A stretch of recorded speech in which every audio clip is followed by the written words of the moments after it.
This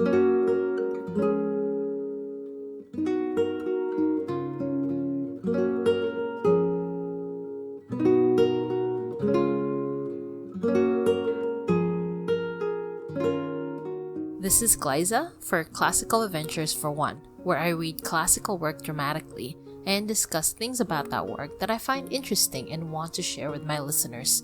If that's something that you're into, stick around and let's talk about fictional books of the past.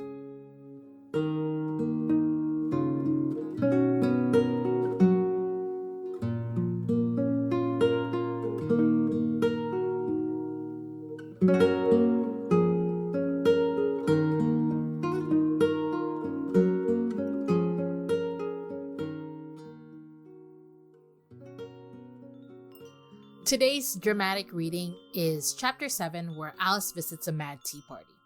Having only read this book in its entirety for this podcast for the first time, let me tell you right now, this was the chapter that I was looking forward to the most. As you know by now, the Cheshire Cat is my favorite character, but the Mad Hatter comes as a very close second because of all of the remakes that I watched where they made the Mad Hatter super attractive and interesting. Personally, this chapter did not disappoint, and I think I also really like how sassy the March Hare is. I'm very thankful for you guys who have listened to my dramatic reading of it.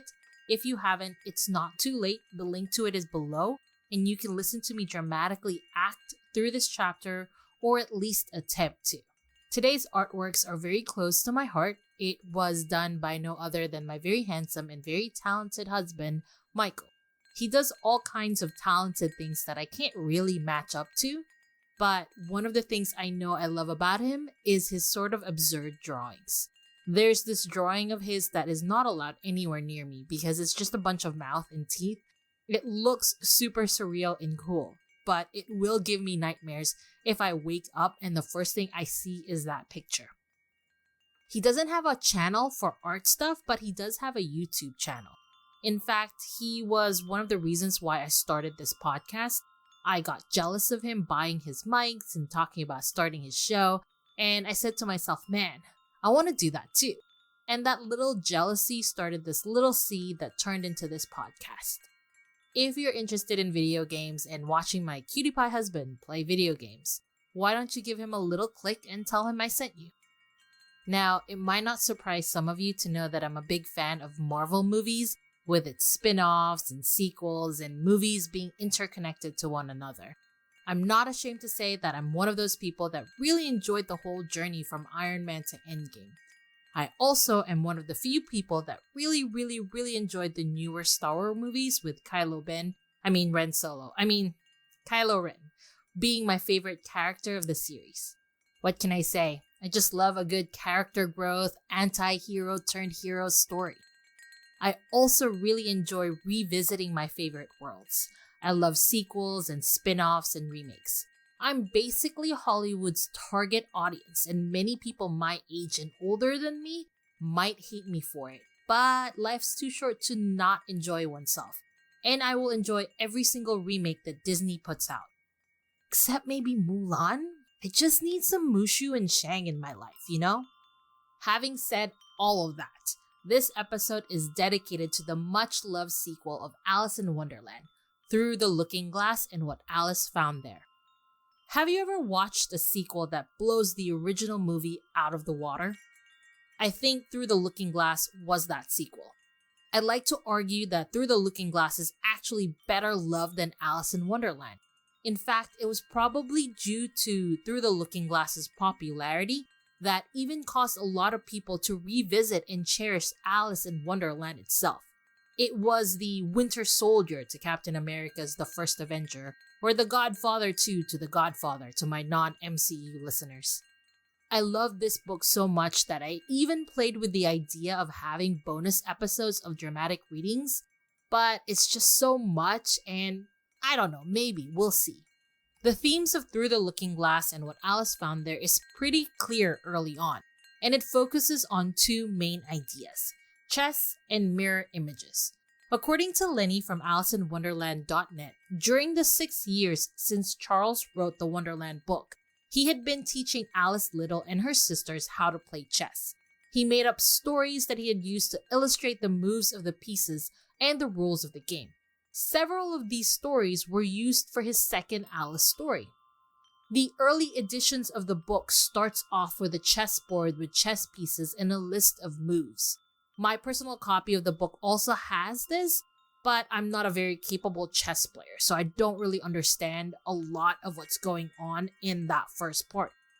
Jimmy Stamp from the SmithsonianMag.com wrote that the sequel to Alice's Adventures in Wonderland was designed to be a playable, albeit whimsical chess problem. The whole basis for the novel's structure was based around a game of chess. It is clear, though, that Charles was not playing by the rules of chess, as he does admit to taking some liberties with the game, as you may read in the preface. However, it does not mean it's nonsensical. Just like Wonderland follows its own logic, Through the Looking Glass's chess game follows the logic based on Charles's story. Jimmy again says that it's clear that the story cannot be isolated as either a chess treatise or a children's story. It's both. The narrative abides by the logic of the game, and the game abides by the logic of the narrative. It's so hard to not gush about how awesome a writer Charles is when you see this kind of things that just blows you away. And this is just the beginning of Through the Looking Glass. As we've learned in a previous episode, the Wonderland world is definitely a lot more nonsensical, like a child's dream, but Through the Looking Glass, though still fantastical, definitely has a lot more in the way of logic and structure. I love that in the following editions of the book, Charles had to tell his readers how to pronounce the words that he made up because there is logic in his world. Just like in the first book, the sequel also contains an epigraph. It's a poem called A Child of Pure Unclouded Brow, and just reading it, you can tell this is going to be a much more serious book than the first time around. The author reminisces and somewhat mourns the loss of childhood of his child friend. I mentioned in earlier episodes that Charles and the Littles had a falling out, and though no one really knows what happened, I can't help but think about it when I read this poem. It remembers the golden afternoon and the fun that they had, and though the author is sad that it has gone, he says that at least they'll always have this fairy tale and their memories together. As I mentioned earlier, there's two main themes, the chess portion and the mirror portion. One of the things that I love about the opposite mirror theme is that Alice is expected to do the opposite of what she wants to do in order to achieve the goals that she wants to achieve. It applies even to the way she had to travel, at least in certain parts of the book. Instead of moving forward like she normally did, she had to move backward in order to reach the place that she wanted to reach. It's safe to say that this kind of wrong way around is a favorite of Charles. Lenny writes that Charles enjoys writing letters and mirror writing, drawing pictures that change when you flip them around, and he definitely liked to play his musical boxes backwards. Apparently, according to Melanie Borchers in A Linguistic Analysis of Lewis Carroll's poem Jabberwocky, Charles had wanted to have at least a version of the book to be printed in reverse, with the exception of Jabberwocky. I don't know if it actually happened, but according to Lenny, Charles did have the original intention of just having several pages of the book be printed in reverse, so the readers would have to hold them up to a mirror to read. But it was too expensive and troublesome. In the end, Charles just decided to have only the first stanza of Jabberwocky as being reversed. As for the art, I've mentioned before that Sir John Tenniel had to be convinced to work with Charles once more. And though he fought hard against it, Sir John eventually relented and worked with Charles. I can't help but imagine them as this prickly pair of partners, and it makes me smile because as much as Sir John complained about Charles, he knew that Charles respected him and his ideas. So much so that he had control over the contents of the actual book. My favorite story about this collaboration is how Sir John made Charles drop a whole chapter, and that chapter was missing for more than 100 years. Here's the actual letter that he sent to Charles. My dear Dodgson, I think that when the jump occurs in the railway scene, you might very well make Alice lay hold of the goat's beard as being the object nearest to her hand, instead of the old lady's hair. The jerk would naturally throw them together. Don't think me brutal, but I am bound to say that the Wasp chapter doesn't interest me in the least, and that I can't see my way to a picture. If you want to shorten the book, I can't help thinking with all submission that this is your opportunity. In agony of haste, yours sincerely, J. Tenniel.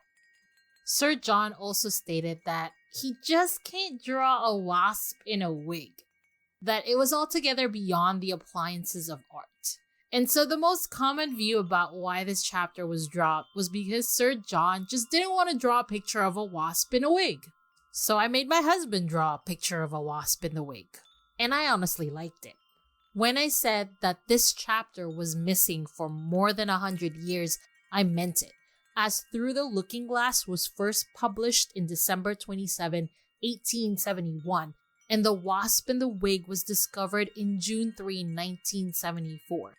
There are those who believe that the text that was discovered then was not really genuine, and honestly, the texts themselves were never really analyzed by checking the paper or the ink or the handwriting very closely. So we can never really be 100% sure. But in general, it's accepted by most that at least the texts are authentic.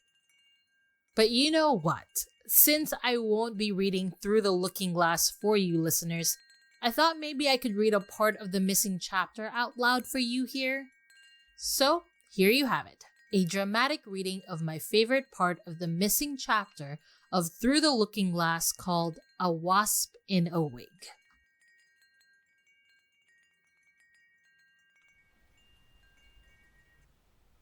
A curious idea came into Alice's head.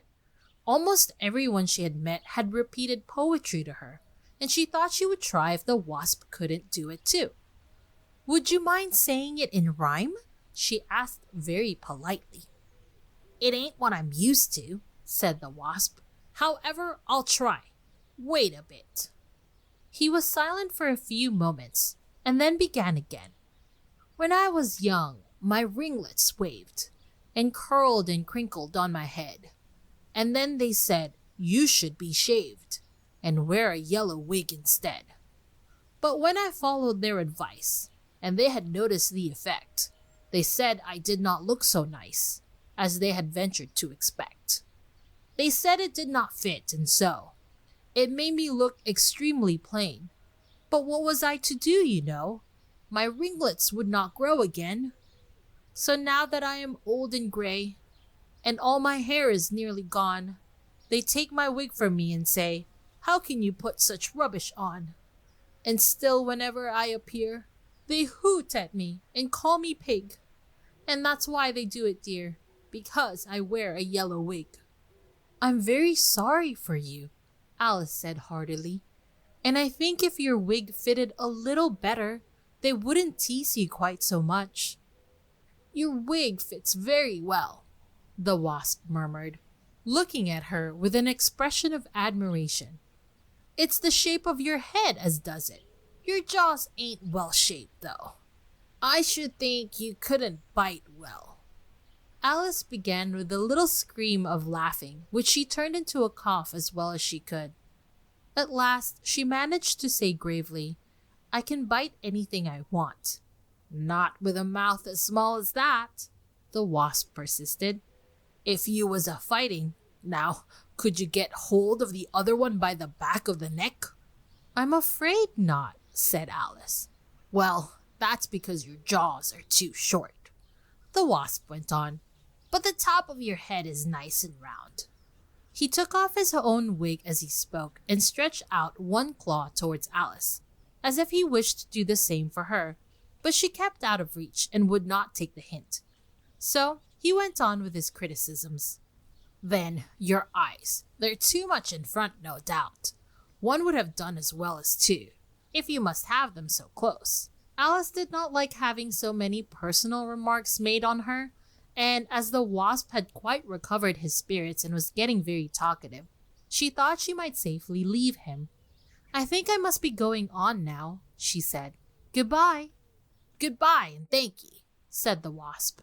And Alice tripped down the hill again, quite pleased that she had gone back and given a few minutes to making the poor old creature comfortable. I want to thank Lenny again for allowing me to use the heavy lifting that he did for his website and researching all of these interesting things that I've shared with you. Check out the link below for the resources that I've used for this discussion. And hey, thank you for giving this girl a few minutes of your time to listen. It sure made me feel comfortable. And as I sign off, here's the last line of Through the Looking Glass. Life, what is it but a dream? Definitely thank you guys for joining me on this adventure, and if you're listening to this on YouTube, please remember to subscribe, like, and share if you found this episode interesting. I would love to hear from you, so please leave a comment below if you have anything that you want me to know or tips to improve on. If you're listening to it anywhere else, please subscribe, like, and share it to people you think might like it anyway. And you can also email me at classicalglaiza@gmail.com. Again, I'm Glaiza, and this has been Classical Adventures for One. See you on the next adventure.